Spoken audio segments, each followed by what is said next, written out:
Welcome to the Gingerpreneur. I am Cindy Schafrell.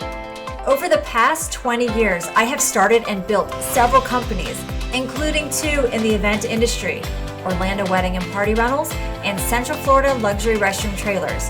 I understand the difficulties and the challenges in being a businesswoman, especially these days. It has always been one of my goals to be able to share my experiences and the experiences of other women in the event industry so that I can help provide support and encouragement to women along on their own journey. So let's get started and get right into this week's episode. Hello, Heidi. Welcome to the Gingerpreneur. How are you doing today? I'm great. And I think the Gingerpreneur is the perfect name for this show. Well, of course you do, because you're a fellow ginger. So I knew that you would like the name of it. So thank you. I'm super excited and thrilled and delighted and honored to have you as my very second guest on the Gingerpreneur. I've been watching what you've been doing over the years, and you're definitely a force to be reckoned with in this industry. And it's been neat to see all the things that you have been doing with Technisch Creative. And something I have to tell you that is sort of interesting that you might find funny. You remind me of, I've been meaning to tell you this, you remind me of someone from the 80s, a famous actress. Do you know who I'm talking about? Of course I do. You didn't have to tell me in advance. So who is that? Cindy Crawford.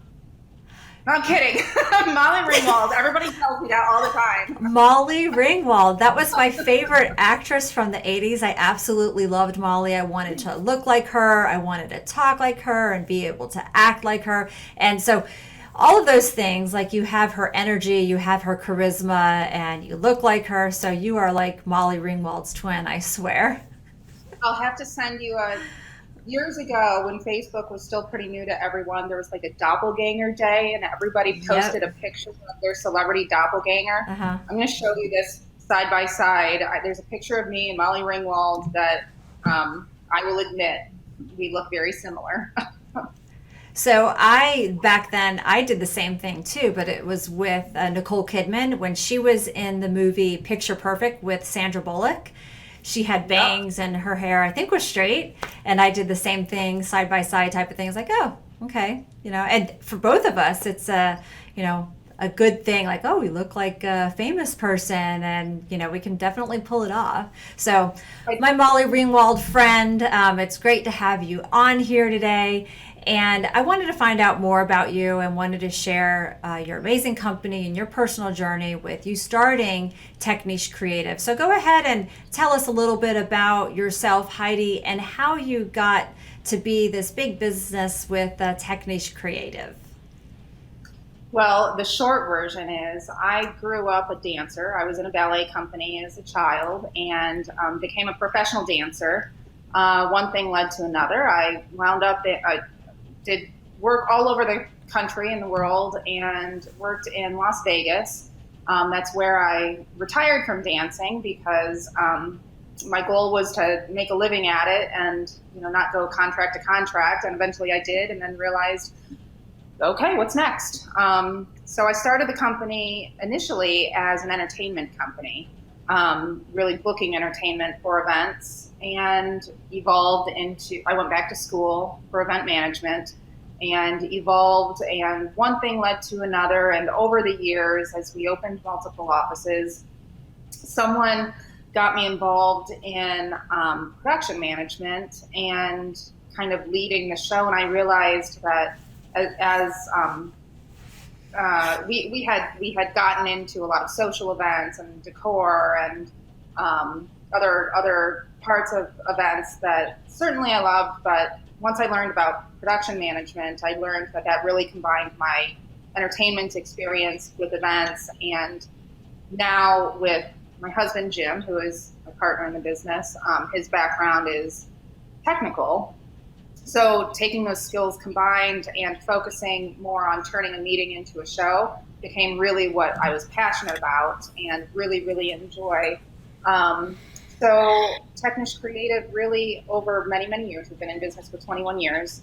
Over these years, we've evolved from all of those different aspects of the industry and learned that really where our skills fit together very well and what we in the company really enjoy, it's turning the meeting into a show, producing the general sessions, and helping with the engagement of the audience. That's a really interesting story. I had no idea that you were a dancer. It was something that I always wanted to do when I was younger too, but I was brought up in a very strict upbringing, and dancing was bad. It was not something that we were ever encouraged to do, and I know my parents feel differently today, but I love that you did dance and how you and Jim are doing this business together, and what a great team that you guys are. Your company is so impressive because you guys not only cater towards the client and what it is that they're looking for their event and what's important to them, you make sure that when you're working with a client that it also caters towards the audience and the attendees of the event. Can you speak a little bit on that and how you go about doing that? Well, I mean, my goal is to make sure that the audience is engaged, because I think ultimately that's the goal of the client as well. We say we don't want to produce another dry chicken dinner. So whether the client has a celebrity budget or let's just say a different kind of budget, we like to make recommendations for how we can bring in some sort of entertainment, even if it's as simple as a really great playlist for walk-ons and walk-offs for the board members. Anything that you can do to connect with the audience so that they're not listening to the same kind of monotone voice for an hour, because that gets old. And I think we've seen that especially watching a lot of virtual events these days. Yeah, definitely that gets old and it will put people to sleep, but you guys make it exciting and fun, and I just love that about you and your company. You and I have similar work environments where we both get to work with our husbands, and that definitely has its challenges. It has its pros and it has its cons. I know for Darren and I, it has worked well over the past 20 years that we have been working together, and we know each other's strengths and weaknesses, and sometimes we know when to be quiet about something and not to bring something up, but then other times we don't and we step on each other's toes. How is it that you and your husband Jim are able to work together and make that work and get along with each other? I'm sure you don't always get along with each other, but get along with each other at work and at home. How do you do all that? You know, I think it's especially it works best when we're busy, because we both have very, very different skill sets. So when we are kind of operating in our own strengths, that's when I think we do best. And funny enough, even though the business, the events world has currently, it's changed, things are very different. And as we know, events are slower than what they have been in the past. We are very, very busy. So it's almost like, even though we're not traveling right now, we almost see less of each other, because when we go into work, we're so busy that we're working in different spaces, and we just kind of catch up at the end of the day and try to make time for dinner. And it's going well. I can't say that we set rules like we have to turn things off at a certain time so that we can focus on family. We aren't that structured. But like I said, having our own strengths and areas that we focus on works really well for us. I know, Heidi, that's interesting, because for me, my husband will tell me at times that, look, that's my job. That's what I do. Can you please stay out of it? And me being a control freak, it's hard for me because I want to be able to do everything. Do you find sometimes that you even struggle with that too? Are you a control freak?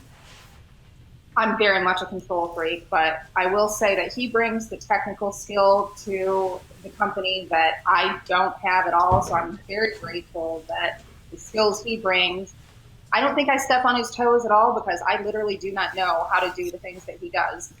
There are some things that I wish he would control that I end up stepping in, but I think he kind of appreciates that, so it works out.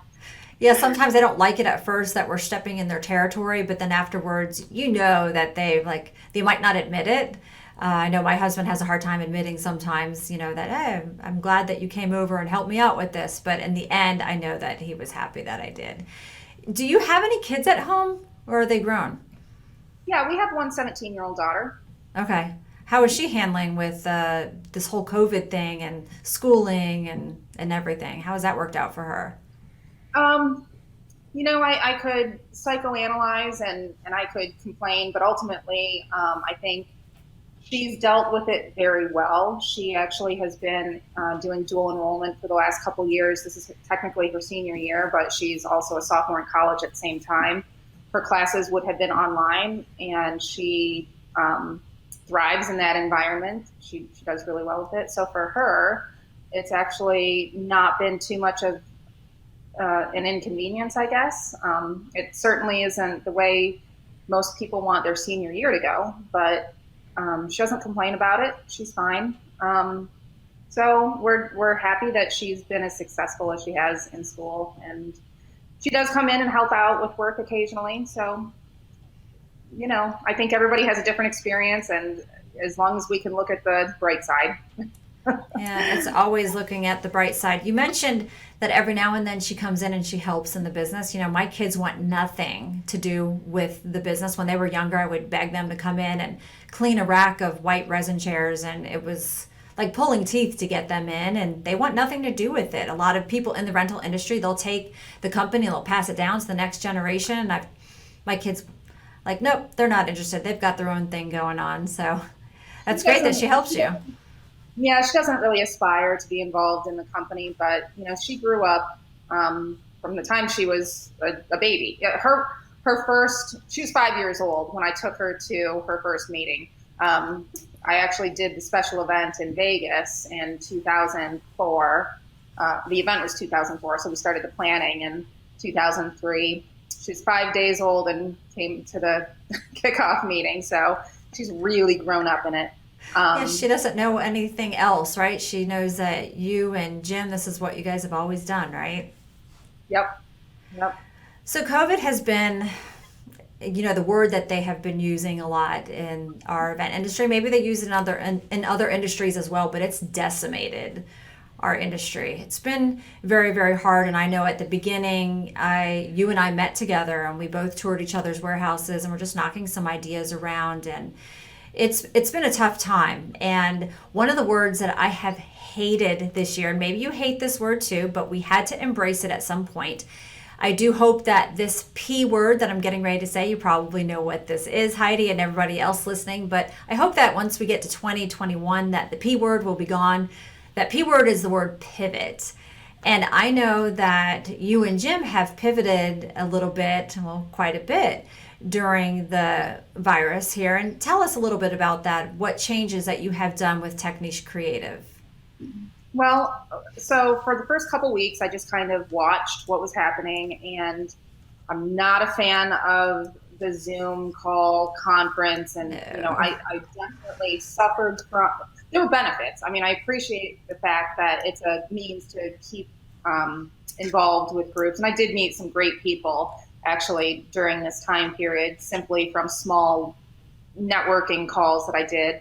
But I really didn't want to try to jump on the bandwagon of being a supplier of Zoom calls. I didn't really think that that's the kind of value that I can bring to the table.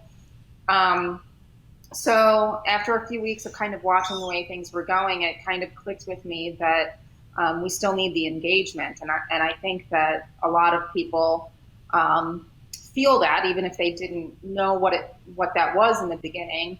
I think everyone does know that engagement is an important piece, and watching an hour Zoom call one after another all day long just became exhausting. So early on, even though I did not want to get into managing virtual events or managing meetings that way, we did see value in the engagement piece. So we managed to get our PPP loan and the EIDL loan pretty early on compared to most people. I think I was the first person that I know in my immediate circle that got the funding quickly. So by the time we got it, we hadn't really figured out a plan, but we had to, at that time, we thought we had 8 weeks to spend it. So Yep. Wasn't that awful? Like, let's figure out how to spend all this money in 8 weeks, and then let's change it in your 7th week. Just kidding. You have till the end of the year. Yeah, it's I guess no point in really focusing on the fact that I wish it had been different. I'm grateful for the fact that we got it. Exactly. So we rushed to put something together and figure out what we can do differently. And we knew that video quality was something very important, and we recognized that online messaging was really important. So we did some rebuild in our office and built a studio and we wired so that multiple rooms in the office are on the network so we can do streaming from different areas and do recordings in different areas. We set up a hands-free studio with robotic cameras and an overhead boom Wow. mic. So technically people can come in without having any contact with our staff or anyone. They could technically walk right in and do a recording or a stream or whatever without having any fear of contagious disease. That's pretty So impressive, Heidi. I don't know if anybody is doing that. I haven't heard of that. That's crazy. yeah, so we jumped and did that rebuild, and also went out and we partnered with some organizations to offer video messaging, some video production to help with some marketing initiatives. Um, so that's kind of where we focused in that first 8-week period. And we kind of rode along that wave for most of the summer, and then noticed that there were a lot of AV companies and really a lot of event planning companies, meeting planners, other, um, I guess, partners in the industry that were also offering similar things. I think different, but as far as the client sees it, they it's all kind of the same service. We Right. could say one is a little bit different than the other, but essentially it's the same service. So we're always kind of looking at what we can do to be different. And I'm not a competitive person as much as Oh, people really? think. Okay. I'm really not. People think that business owners are just naturally competitive. I'm not a competitive person at all. I would much rather partner with others. So I always look for the thing that no one else is doing that can really make us different. So by the end of the summer, early fall, we kind of took what we had developed in the office with the streaming service and the video recording and decided to create Be Well TV, which is an online television network that focuses on your wellness of mind, wellness of body, wellness of spirit, because I think that that's an area that people are obviously very much in need of right now, but I also think that it's something that they're always in need of. So it's not going to go away, even when COVID goes away. There's always something else. No, And so then, important. You're speaking to me right now, like as business owners, especially in the event industry. I feel that all of us would be able to, glean a lot from Be Well TV. And I know that you have an event coming up soon with that, and just it'd be so helpful, focusing on your mind, body, and your spirit. I don't think that there's a person on the planet that can't get some value out of this content, because it's not just about health advice. It's not just about fitness. It's not just about higher level thinking, spirituality. It's encompassing everything. So yeah, you mentioned we're doing an event in conjunction with Be Well TV in December, and it's not really focusing on one of those areas specifically. We'll have content that ranges from legal advice and financial planning. How do you prepare yourself? I mean, how can your mind be better prepared so when the whole earth shuts down and you're locked in your home and you don't have a way to collect a paycheck, how can you be prepared for that financially, mentally, psychologically?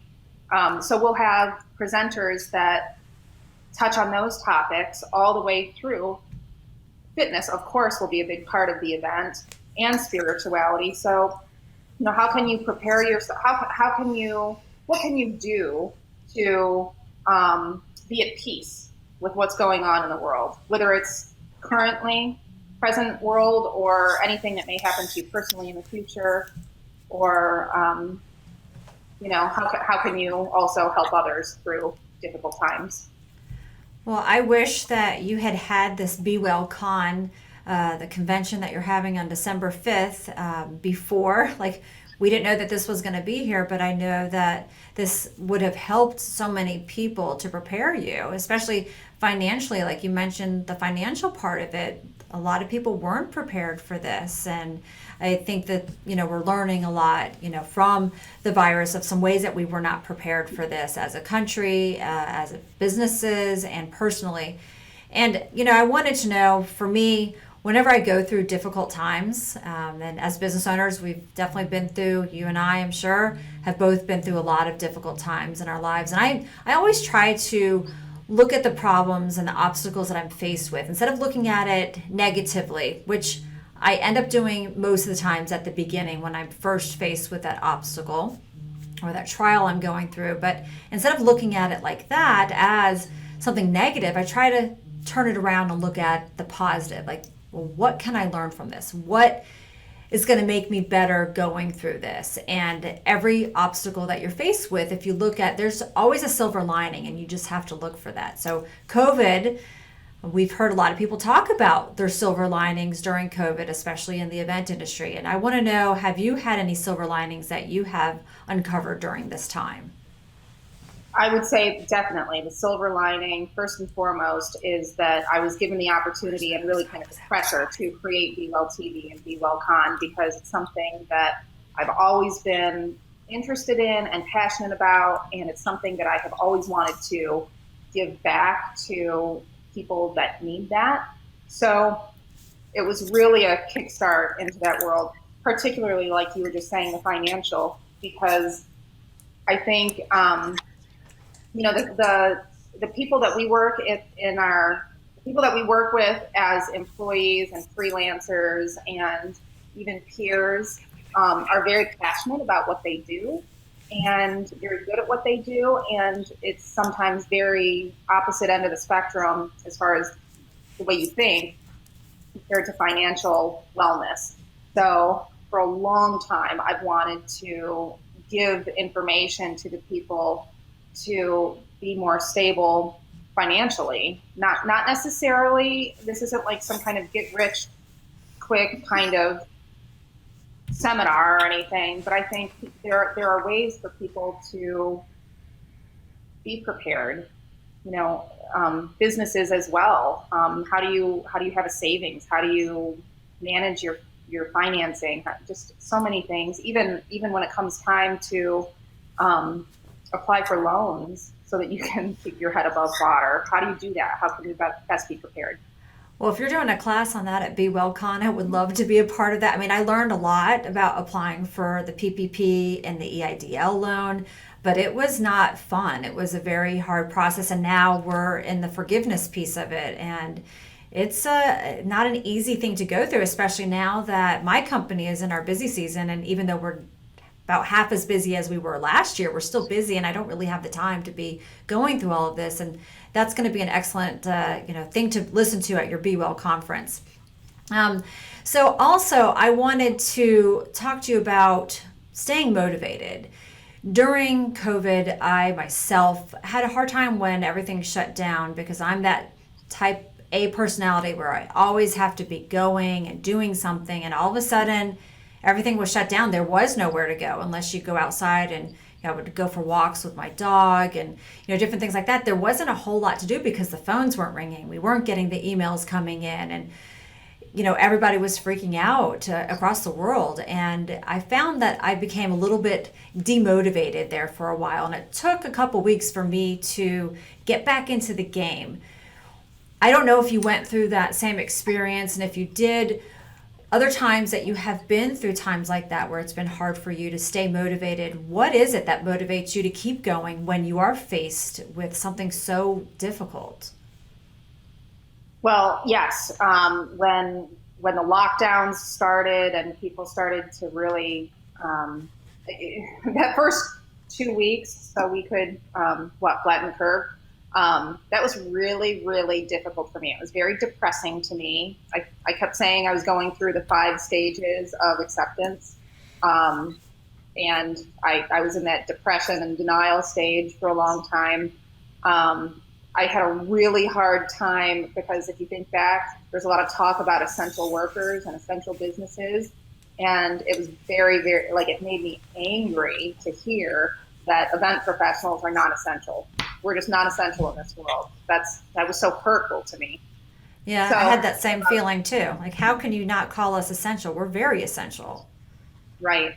So for that first couple weeks, that's kind of what I went through. But every time I thought through it in my mind, I kept thinking, well, what can we do? What's next? How do we get out of this? And it's almost laughable at this point to think, back then we thought this was only going to take a couple weeks, and I was that upset about it then. But anyway, we immediately went back into the office after that. As soon as we could, we went back into the office. So it was April when we went back into the office and just kept Wow. working. We just You knew that wanted we to had keep to. that sense of normalcy, right?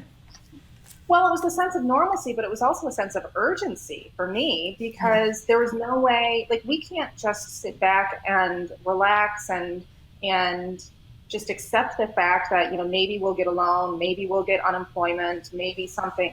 We have bigger bills to pay. We have overhead. The landlord wasn't giving us any kind of break.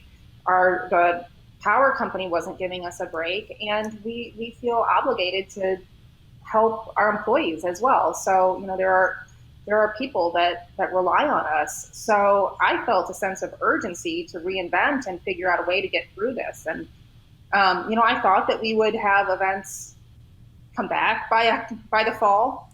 I thought at the time that we would still have them come back in the summer, and they did in a very, very small way.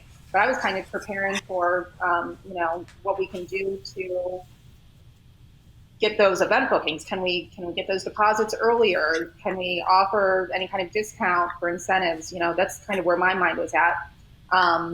But ultimately, my mind was in that place of urgency where we had to do something. So I never felt like we had the opportunity to sit and shelter.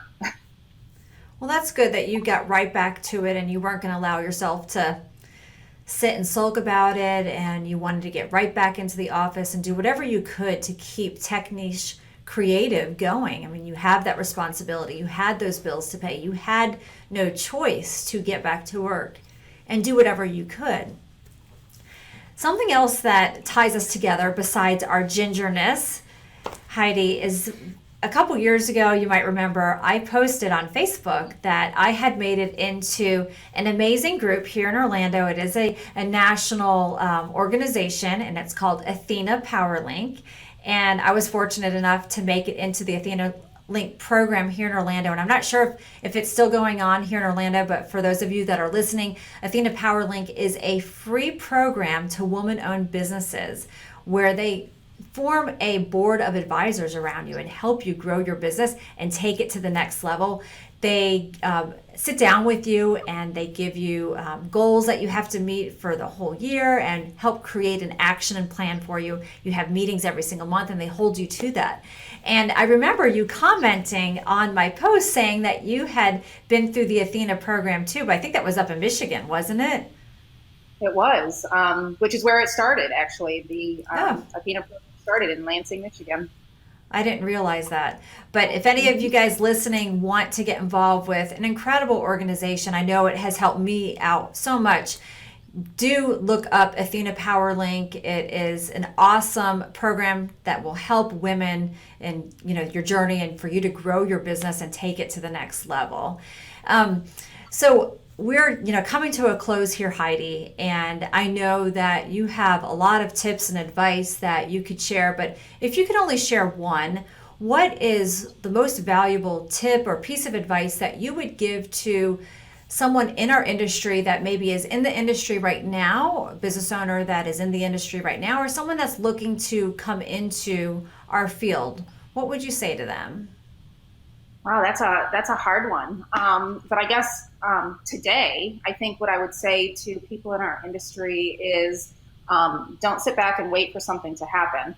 If you feel like you need to take care of your health, if COVID is very present in your life and you're concerned, figure out some way to stay active and involved. And if that means become a virtual meeting expert or take time to educate yourself and get some new certifications, do that.